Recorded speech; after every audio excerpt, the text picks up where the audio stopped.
इनके बारे में इंटरनेट पर एक बड़ा झूठ फैला हुआ है।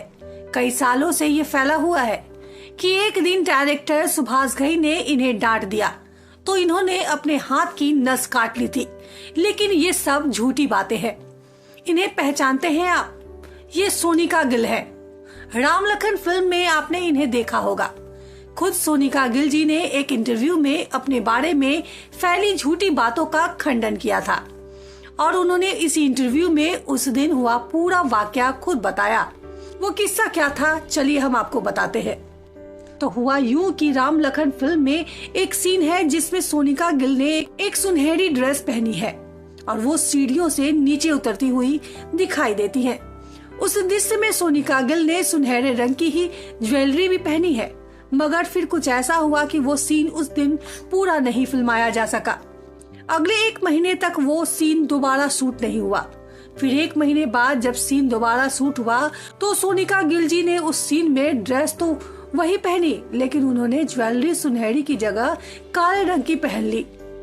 सुभाष घई को जब पता चला कि सोनिका गिल ने दूसरी ज्वेलरी पहनी है तो भड़क गए। उन्होंने सोनिका गिल से कहा, तुम ऐसे कैसे कर सकती हो? एक ही सीन में तुम 2 अलग अलग तरह की ज्वेलरी पहन रही हो। सोनिका गिल ने उन्हें बताया कि वो तो समझ रही थी कि ये अलग सीन है, इसलिए उन्होंने दूसरी ज्वेलरी पहन ली थी। सुभाष घई ने उनसे पूछा कि किसने तुमसे कहा कि ये दूसरा सीन है? सुभाष घई इतनी तेज आवाज में सोनिका गिल से बात कर रहे थे कि सोनिका खुद पर काबू न रख सकी और उनके आंसू बह निकले। सोनिका के पास अमरीश पुरी साहब भी खड़े हुए थे। उन्होंने सोनिका से कहा, बेटा तुम सच सच बता दो कि किसने तुमसे ये ब्लैक ज्वेलरी पहनने को कहा? तुम क्यों अपने ऊपर लोड ले रही हो?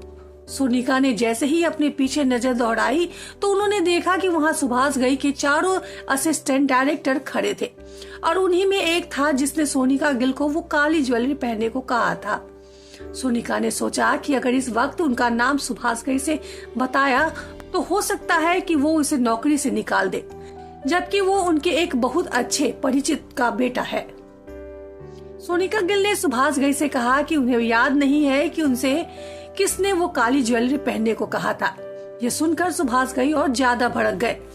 वो पूरी यूनिट के सामने सोनिका को डांटने लगे। सोनिका फफक फफक कर रो पड़ी। सुभाष घई ने गुस्से में उस दिन पैकअप कर दिया। सोनिका रोते हुए अपने मेकअप रूम में आ गई। उन्होंने कपड़े चेंज किए। वो इतने सदमे में थी कि उन्होंने ध्यान नहीं दिया कि कब उन्होंने अपना सलवार सूट उल्टा पहन लिया। किसी ने उनका ध्यान इस तरफ दिलाया तो उन्होंने अपने कपड़े सही किए। थोड़ी देर बाद सुभाष घई का ड्राइवर वहां आया। सुभाष घई के ड्राइवर ने सोनिका गिल से कहा कि सुभाष जी ने अनिल कपूर के घर खाने पर बुलाया है। सोनिका गिल को लगा कि शायद सुभाष घई उन्हें और ज्यादा डांटेंगे। उन्होंने कहा कि मेरी तो तबीयत ठीक नहीं है और ना ही मेरे पास गाड़ी है, जबकि उनकी गाड़ी भी वही थी और उनकी तबीयत भी एकदम ठीक थी। तब सुभाष घई के ड्राइवर ने कहा कि सुभाष जी अपनी गाड़ी छोड़कर गए हैं, वो तो अनिल कपूर की गाड़ी में गए हैं। अब सोनिका गिल के पास अनिल कपूर के घर जाने के अलावा कोई और ऑप्शन बचा ही नहीं था, इसलिए वो सुभाष घई के ड्राइवर संग अनिल कपूर के घर के लिए निकल गई। सोनिका ने जब अनिल कपूर के घर की डोरबेल बजाई तो दरवाजा अनिल कपूर ने ही खोला। सोनिका को देखकर अनिल कपूर सुभाष घई से बोले, सुभाष जी ये तो अभी भी रो रही है।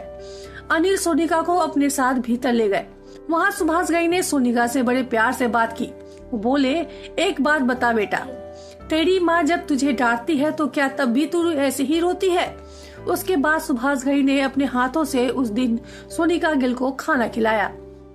अनिल कपूर भी सोनिका से बोले कि मैंने सुभाष जी से इतनी डांट खाई है, अगर तूने खाई होती तो तू पता नहीं क्या कर लेती।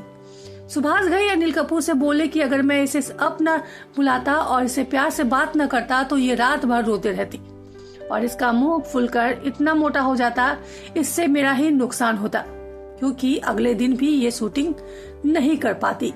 अगले दिन वाकई में सोनिका गिल ने वो सीन बिना किसी दिक्कत के एक ही टेक में पूरा कर लिया।